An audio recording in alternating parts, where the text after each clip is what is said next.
തടി ചെയ്തിരിക്കുന്നു. നമ്മൾ അടുത്ത വീട്ടിലോട്ട് പോവാം. പഴയ സ്ഥലം. നമ്മളിത് അവിടെ നിന്ന് ചെയ്ത് എനിക്ക് ഫോട്ടോ ഒക്കെ എടുത്തു തന്നെ. അങ്ങനെ നമ്മൾ മേളിലോട്ട് പോവുക. ഇതുവഴി മേളിൽ കയറാൻ പറ്റുമോ? എന്തൊരു എന്തോ.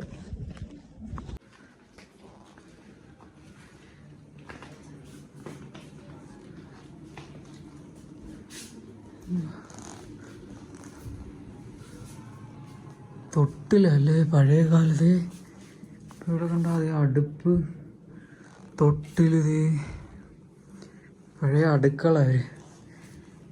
ഈ കുഞ്ഞിനെ കിടത്തുന്ന തൊട്ടിൽ. നല്ല അടിപൊളി സാധനം. എന്ത് മോനെ.